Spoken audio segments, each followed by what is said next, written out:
This is the Bates Bobcast, our weekly podcast where we take a look at the week that was in Bates athletics. My name is Aaron Morse, and this week we preview the NCAA Championships for track and field and women's rowing. Plus, we chat with our three men's rowing seniors as they head to the IRA National Championship Regatta for the second time in their careers. That's coming up on the Bates Bobcast.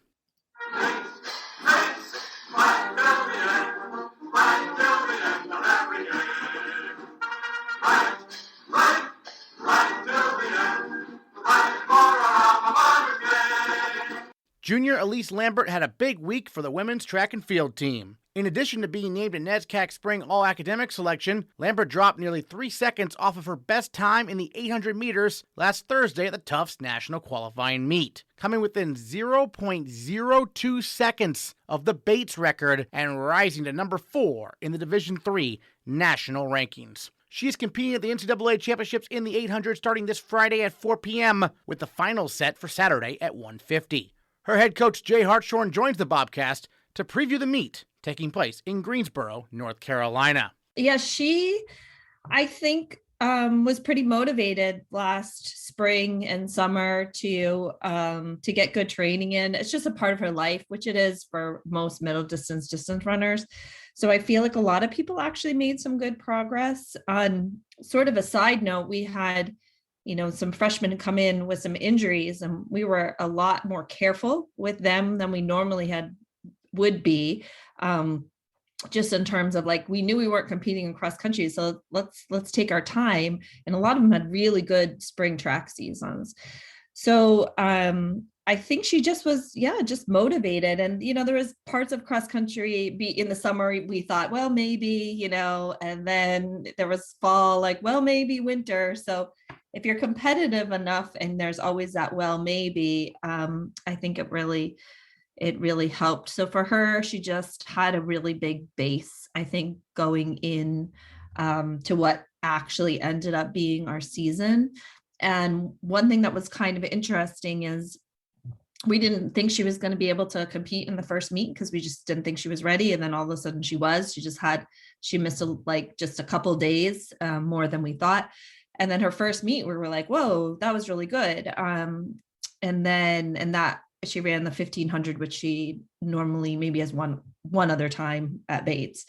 And we both felt like, oh, that could be a good event. But then the next week, when she ran the 800 alone at Bowdoin and PR'd and ran a 2:14 and beat a field of 2 other people on a really windy day in a mask by a ton, it was oh, okay, we can really do something here. So that definitely, I think, changed both of our thinkings at that point to maybe be a little bit more aggressive than we thought we were going to be, and really feeling at that point that you were working towards something that was bigger. And then obviously you mentioned 800 being the event she's NCAA's for. She's very close to Aiden Eichhoff's record, right? It's 0.02. 0.02. Yeah.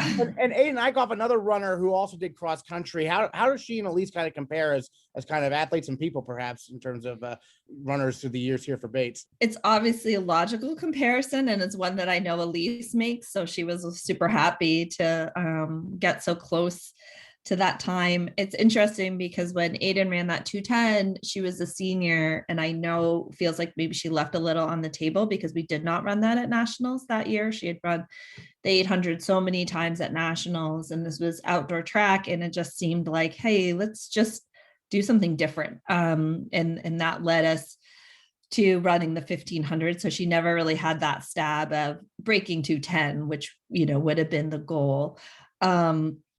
So to also see Elise come really close and feeling like, oh, maybe I left a little on the table, that feels pretty even to me right now. But it's definitely something that Elise can go after now for sure, this year, next year. I think that's the big part, is that it, no matter how this week goes, it sort of catapults her next year into maybe thinking about different things, and maybe even different events, longer events. As we said, we both are excited about the 1500. So maybe being a little bit more serious about that as an option. And then of course, wanting to be top 7 for cross country would certainly be her goal. Well, yeah, speaking of cross country, I mean, middle distance runners, how often do they run cross country for you? Is that something you typically encourage? Yeah, on the women's side, it's pretty easy to have really good middle distance runners be very competitive at cross country as well. So even going back to Jess Wilson, and I'm sure before that, but Jess Wilson, sort of before her senior year, was really a miler. She only sort of became the 5K, runner like towards the end when it was like senior year. Cross country went really well, but had always thought of herself as a middle distance runner. Aidan certainly was a middle distance runner. So sometimes I think it's like right off the bat, there's like a bigger transition. So, it's more like your 2-milers are going to come in and are like, I'm cross country. That's my favorite, that kind of thing. But when women are competitive, they want to be a part of that. They want to be in the top 7. They want to have cross country as, a sport that they take really, really seriously. So most of our better middle distance runners have also made a pretty big impact in cross country.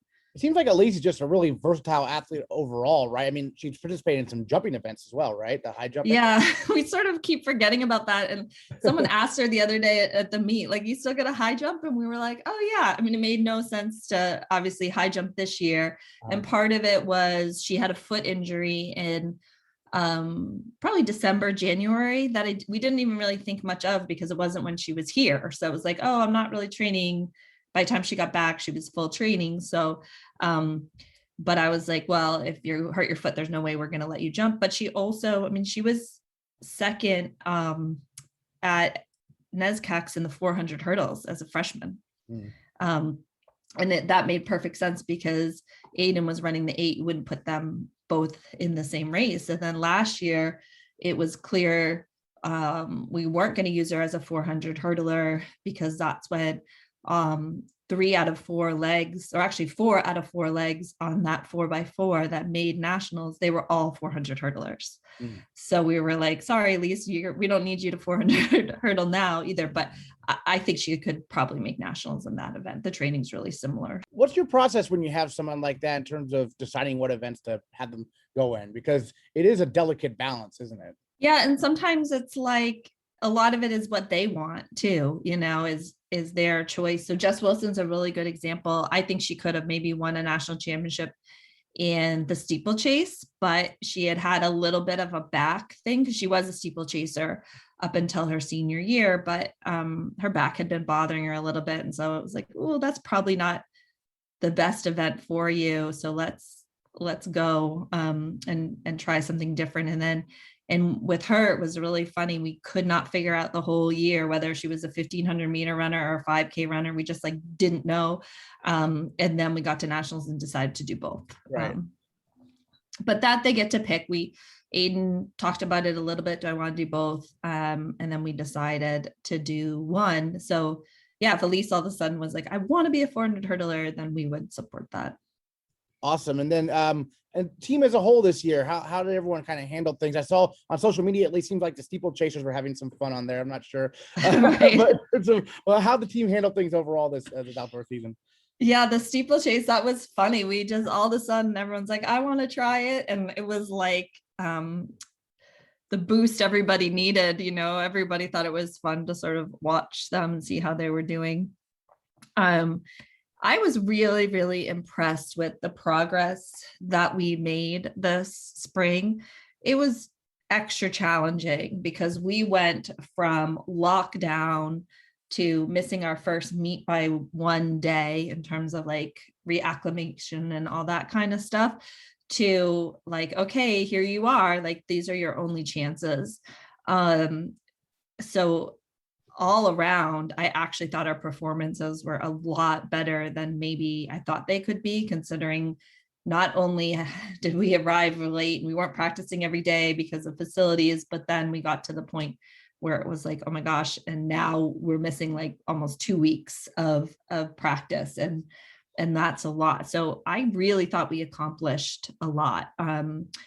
What was different and a challenge this year is that we're used to short term in track. So we're used to being done with our second semester before championship meets happen. And we didn't really have championship meets this year, but our big meets, so the meets that were happening in the end of April and the beginning of May, were also very academically heavy. So it was a really different lift for the students than it ever has been before for the ones who've been here. So I thought that part was pretty difficult too, that like midterms were when our meets were. And that seemed challenging, but people were up to the challenging. It was just tricky. And then Elise had a huge week, of course, this past week at a meet that I didn't even know was on a schedule. Was it a last second edition, or how'd that go down there at Tufts? Yeah, I think our original schedule just had, when we were doing the NESCAC scheduling, like what is it going to look like? And then it was like, we lost a meet at the beginning. So then we added that other Tufts meet. Okay. And so we knew it was on the radar, like hoping to happen at Tufts. This is pretty common to have a final qualifier. It usually is at MIT, was where it's been the last number of years. So Tufts knew from the get-go, as soon as we had a season, they put in to have a final qualifier, because you have to have a proposal. They don't let just 20 teams have one. They you have to go through the NCAA to host. So I think it was probably just us not saying like, oh, we're going to go do this, but us knowing like it was always on our schedule, but it was going to be for students who really had a shot at NCAAs, which is what it ended up to be. So we were a little disappointed 2 weeks ago when we went down to Tufts, because it was a really good field, but then they all ran the 1500. So the 800 field, it went out really well, but again, she sort of won by a little bit. So this just worked out perfectly, because if you were going to pick people that you would want to be there, they were all there, and then they all made nationals. So it wasn't just Elise. There was like 4 of them who all bettered times, who ran really, really well, and got in where 3 of them wouldn't have had we not had this meet. Great. And then speaking of NCAAs, it's at North Carolina A&T University in Greensboro. What do you know about this track? How does it measure up, I guess? Yeah, it's a Division II school. So nobody, we've never been there, competed there. It's a little bit odd that we're actually going basically right back to where we came from. Like when Nationals was canceled, it was right. Winston-Salem, Greensboro, like those are pretty close together. So it almost feels like we're going right back to the same place. I've looked at it, the facility online. It looks nice online. It's going to be a little different because it's going to be really hot.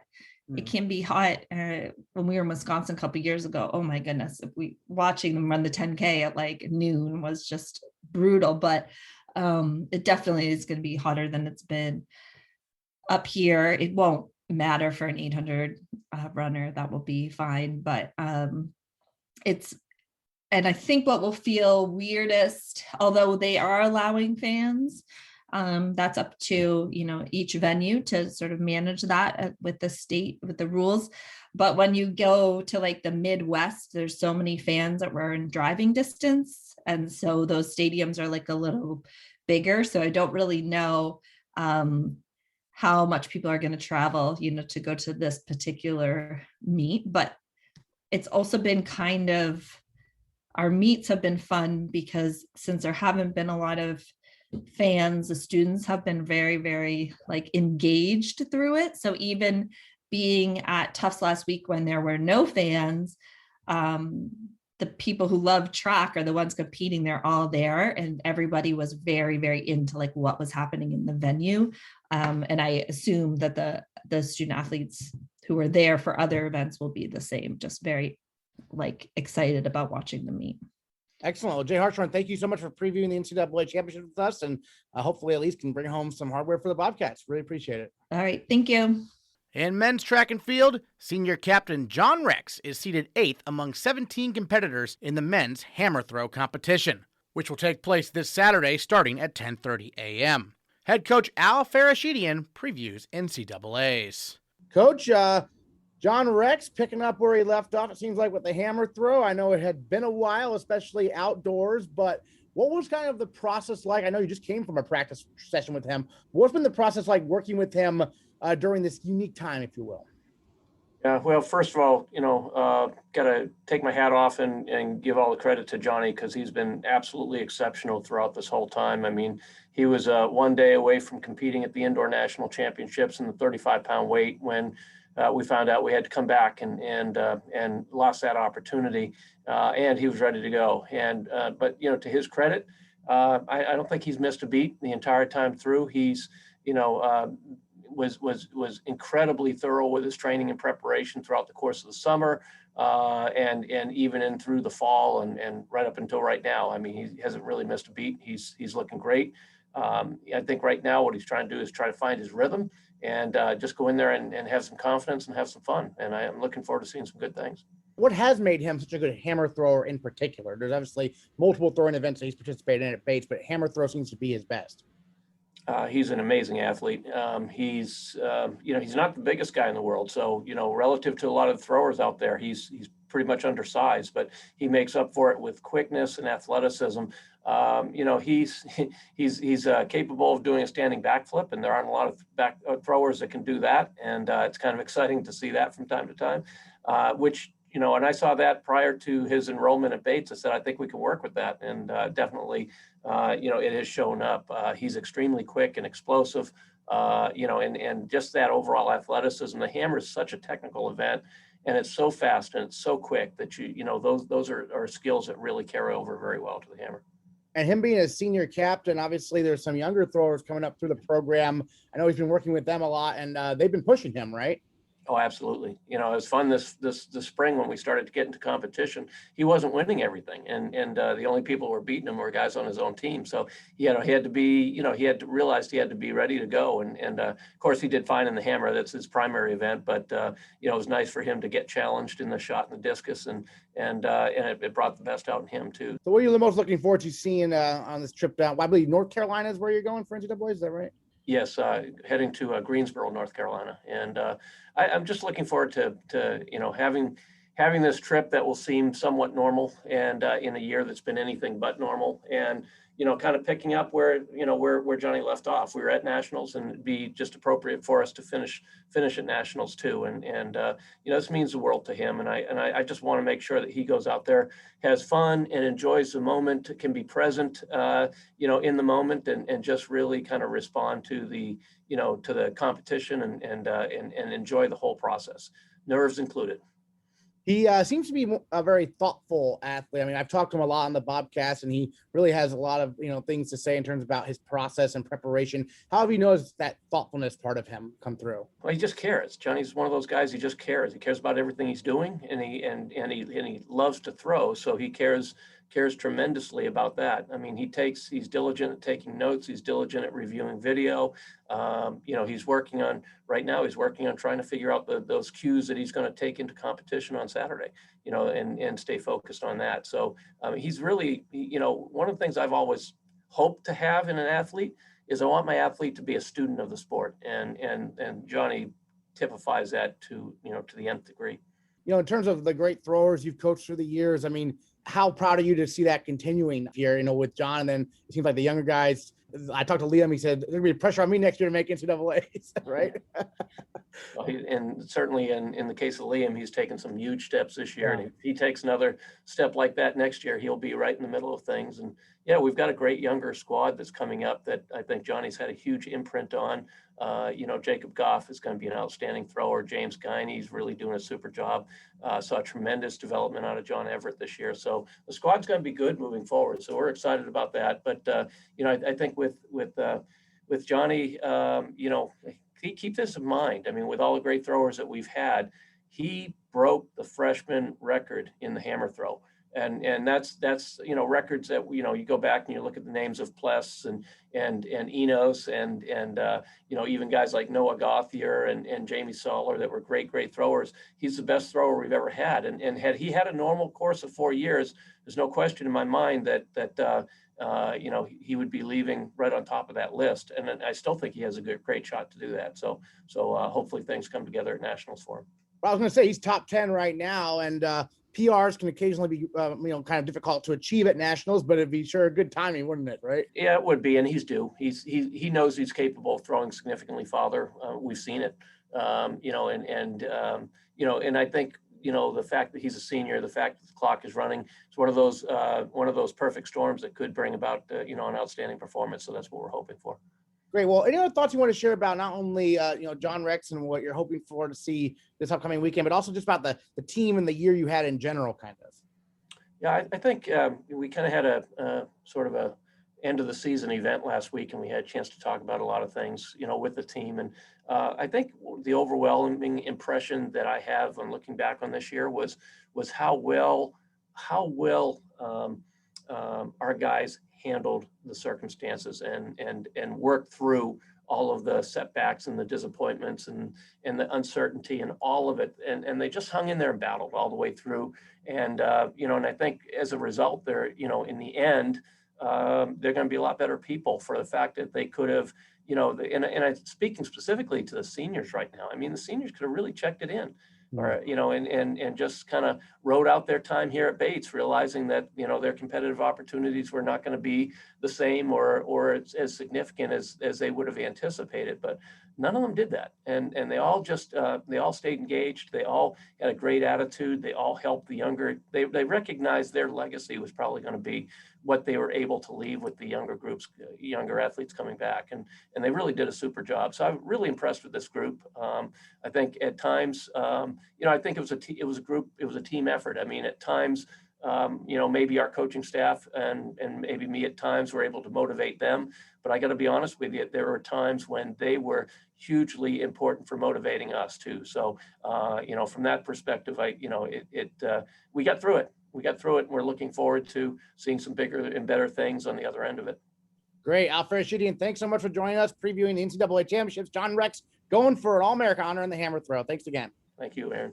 The women's rowing team heads to Sarasota, Florida this week, looking to win the program's fourth straight NCAA title. New assistant coach Carly Abarbanel joins the Bobcast to preview the action. Carly, just to start things off, introduce yourself to the Bobcat fans out there. How did the Bates job first get on your radar? What attracted you to come up to Maine here to coach? Yeah, so I had been working at a nonprofit in DC and rowing on the side and coaching on the side. And I, every once in a while, would look on to Row 2K and just sort of look at what might be one day if I were to ever go fully into coaching.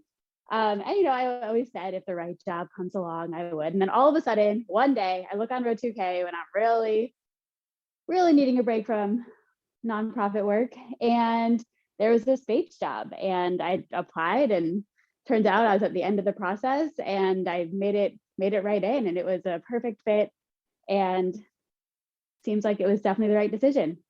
So tell us a little bit about your Division III rowing experience at Wellesley. Yeah, so mine was actually a little unusual. I rowed my first year and my last year at Wellesley. So I rowed my first year as a novice, had never rowed before, had always been interested in doing it. And finally, how you have those first year little pods of people. So my first year mentor was on the crew team and told me to come join novice crew. I did. I loved it. Turns out I did not do so great academically. It took sophomore year to clean that up a little bit. And then, went abroad for part of my junior year and didn't quite feel ready to come back. So got back into shape, tried out for varsity my senior year, and had probably what felt like another novice year. So I had a novice year my freshman year, a varsity year my senior year, but 2 years off in between. And it's really after college that I feel like I got the chance to really compete at a more regular level and really know what I was doing confidently in all sorts of boats. So what made you want to stick with the sport after kind of a limited experience in college, I guess? It's really a sport like none other in my mind. So I played everything growing up. And I really liked everything except for basketball. I was terrible at basketball. But aside from basketball, I loved softball, I loved soccer, I loved whatever you gave me. And something about rowing had always appealed to me. And I saw it when I was younger and I could never do it. And then finally I could do it. And it's really what I've loved about it is that I started in team boats. And team boats is a great place to start because it's the success of a team or of a boat is entirely dependent on trust in a way that I haven't really personally felt in any other sport. And so it's really about trusting that everyone's put in the work, knowing that everyone in your boat is in the same headspace you are, pulling for the same thing you are, with the same goals you are, making sacrifices that you are, and really in this boat together, in this family together. And that's sort of what needs to happen for any successful crew team. And so I feel like it creates a really special kind of bond between rowers. Excellent. So as a coach, what's the adjustment like here at Bates? Obviously, you're part of a program that's had quite a bit of success in recent years. Yeah. So it's been really wonderful to walk into this already sort of pre-existing family. It certainly feels in some ways like my couple of years of rowing at Wellesley, and feels a little bit reminiscent of that. And, coming from coaching high school, it's really, really wonderful to coach college students who really are a little more mature, a little more self-sufficient, and are really articulate about why they do the sport, why they love the sport, and why they love the team. And so it's been a seamless transition. I feel like not only has Coach Steenstra and Mitch welcomed me with open arms, but the team also welcomed me with open arms and gave me a good amount of time to learn their names and their nicknames.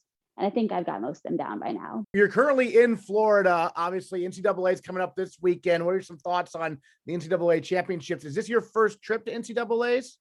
It is. Yeah, this is my first trip.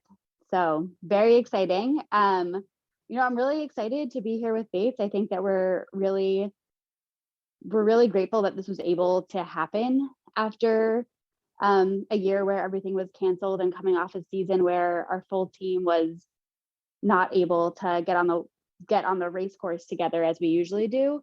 And so I feel like this is really special, and we feel like we have a whole team behind us. We have 5 boats of women that have put in work all season for these 2 boats to race. And I think that just goes to show how deep this team is and how special this team is. And I think, we feel like we're working for the whole team here. So I'm pretty excited to see what happens. Certainly. When you joined up here at Bates, at that point, did the team know they were going to have a season, or was it still up in the air? I think I joined right after that 10-day quarantine. Oh, okay. So I think we knew we were going to have a season, probably, was my understanding. Right. Well, any other thoughts you wanted to share on your time as a Bobcat so far and what you're most looking forward to seeing this weekend? I'm really looking forward to seeing our rowers race at a really high level and be pushed by other teams and see what we can pull out of ourselves when we're pushed. And I'm really excited to be at NCAAs. This is a great opportunity for them, great opportunity for us. Sounds good. Carly Abarbanel, thank you so much for joining us on the Bobcast, and we'll let you get back to all the work you got to do down there in Florida before the first race. Thanks again. Thank you so much.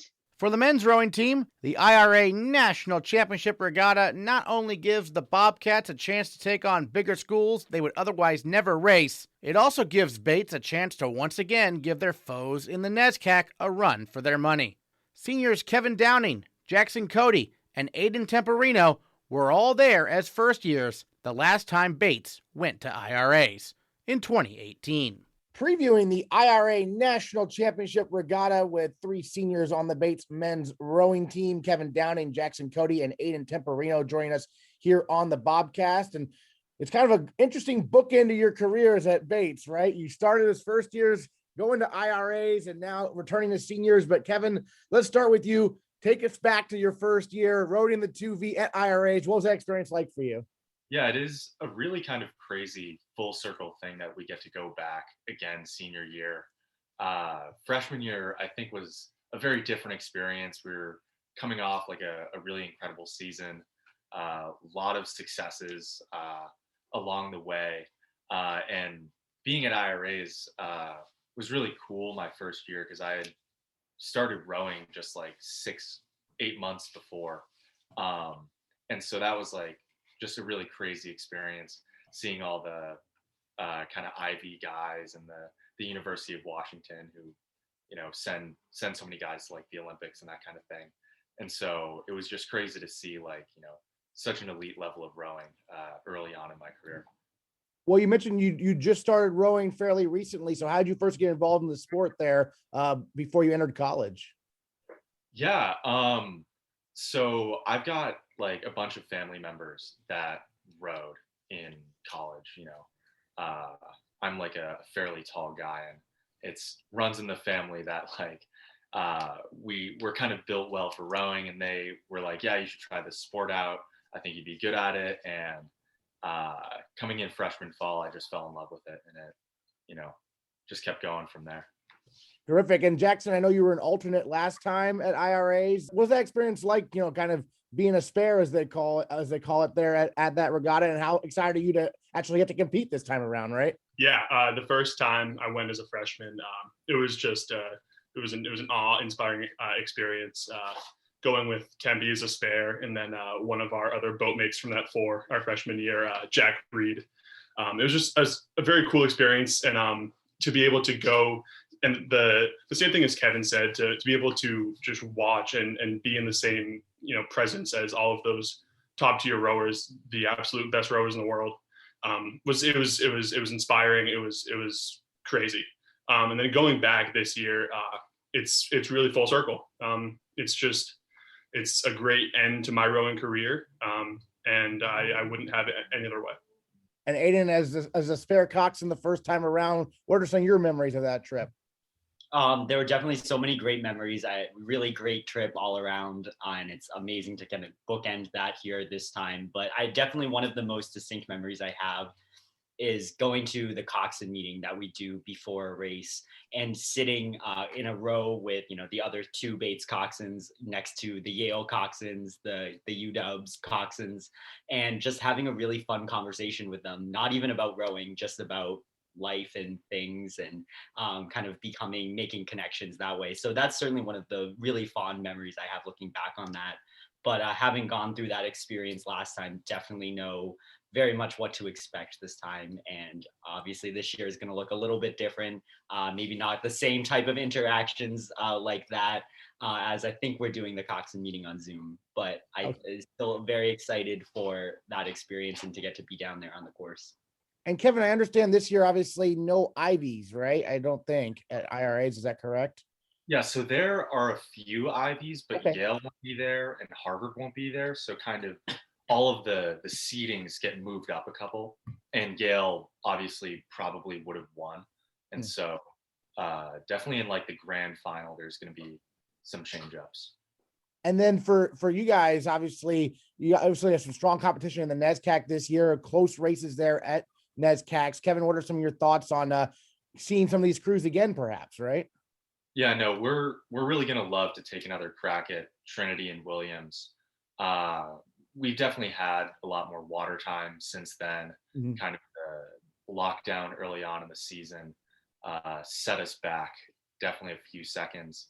And then we'll also be able to, row down a straight course. There won't be any of the wild turns in it like there are at Tufts. And so it'll be really nice to, hopefully be in the same semi or final as Trin and Williams.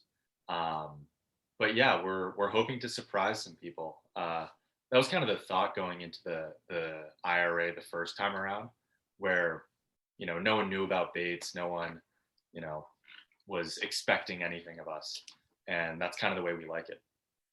And Jackson, what are some of your thoughts as one of the seniors this year about what you're most looking forward to for your final collegiate races here coming up? Honestly, we have no clue what to expect in terms of competition. In the 2V event, we haven't raced any of those crews before. Okay. There's crews like Jacksonville University, Marietta, and we know nothing about them. So our coach told us that he has no expectations for us, and that any possible gains is all a positive outcome. So Aidan, is that a good thing from your point of view? Not too much pressure, I guess, right? Yeah, absolutely. I think the pressure, is all really, I wouldn't even say it's pressure, but very much we're setting the standard internally. We want to just go out there and have a really good piece down the course. have our best race of the season, no matter what the result looks like. And I think that's the goal we've set together as a boat and then together as a program, is that no matter any result that happens, we want to have a really good race. I think the three of us want to have a really good send off. And no matter the result itself is a number, but I think we would love to have a really great piece down there. And Kevin, what has been kind of the point of emphasis in practice here in these last few weeks? You guys just got off the water this morning, obviously, right? Yeah, so kind of as we get like later into the season, coach starts working more on like the front end of the stroke. So a lot of half slide, quarter slide rowing. So getting the catch placement down. It's kind of like the last piece of it, you know, as you move through the season. That's just kind of the way the technique goes. And so getting the catches lined up and then just like fine tuning things. We've changed a lot, like, you know, small things with our rigging just to, you know, get everything exactly right. But for the next few days, we're just hoping to get a lot of sleep and just rest up for the time trial. Excellent. Yeah. So what is the format like, Jackson? So we're going to be heading down there tomorrow morning, Wednesday at 10. It's a long drive. I think it's going to be like 8 hours. And then so we're going to get there, head to the hotel, and hopefully get a really good night's sleep. And then on Thursday, we're able to take a practice run on the course. So that'll be a great experience just to feel the course, because I've never rode it before, or I haven't rode it since high school. And then on Friday, we have our time trials at 8 in the morning, and then like I think 9:30 in the morning. And then later that day, we have the semis. And then on Saturday morning, there are grand finals. Excellent. And then I know Lizzie Kenny, Mitch, as they call her, right, is going to be with you. It's basically, she is going to be the head coach there for this particular regatta. Tempe, what's that like from your perspective? I think we couldn't be more lucky to have her on this team with this program, and getting to go down with us and take over this role. Still, we'll have frequent communication with our head coach. I'm sure he'll be calling and texting, wanting pictures, but I think there couldn't be anyone else more qualified to step into this role during this period than Mitch. And we're really eternally grateful for everything that she has devoted to us, not only in the past 4 years, but very much so in the past few weeks. She's been doing some really late nights at the boathouse, early mornings, to make sure everything is going to go off without any sort of problems. And the amount of planning that she has poured into this is so incredibly, we're in awe of how everything is down to the detail. So really, really grateful to have her. And I don't think any of us have any second thoughts about being with just her. Terrific. And then Kevin, like, any final thoughts from your perspective on IRAs you wanted to share we haven't gotten to talk about yet? Yeah. I guess so I think IRAs is kind of this year a good opportunity. There's this thing that we've started to refer to around here. It's called the goof.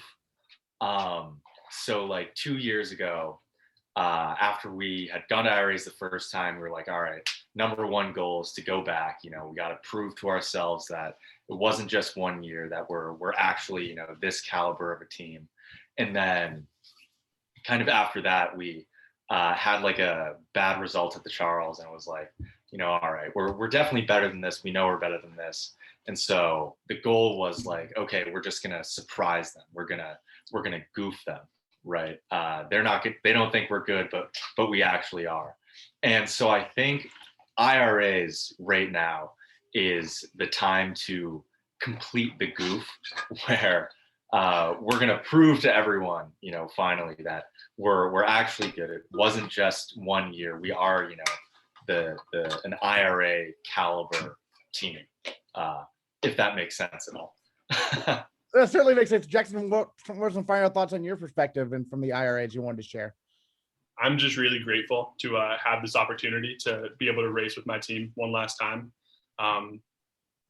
When it comes down to it, I love this team more than anything, and it's been such an amazing experience to be able to be on this team for 4 years. Great. Tempe, how about for you? Anything you want to mention we haven't got to talk about? I think these two really covered a lot of definitely the feelings and sentiments I have as well. But getting this opportunity one more time to get another race, we didn't think this season was even going to happen. For a long time, the IRA was not looking like something that would be on the table.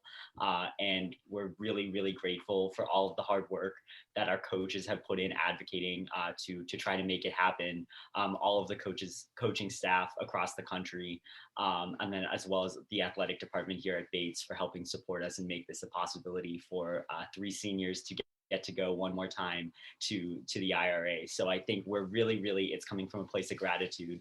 And I think that's what this race is going to be all about, is being very grateful for this opportunity in a very crazy, wild year. So. And hopefully complete the goof. Did I get that term correct? There you go. Kevin Downing, Jackson Cody, and Aidan Temperino, thank you so much for joining us on the Bobcast to preview IRAs. Really appreciate it. Next time on the Bates Bobcast, we'll recap how our Bobcats fare on the national stage, including in-person interviews from Florida, as we hope to be celebrating another NCAA championship for women's rowing. That's next time on the Bates Bobcast.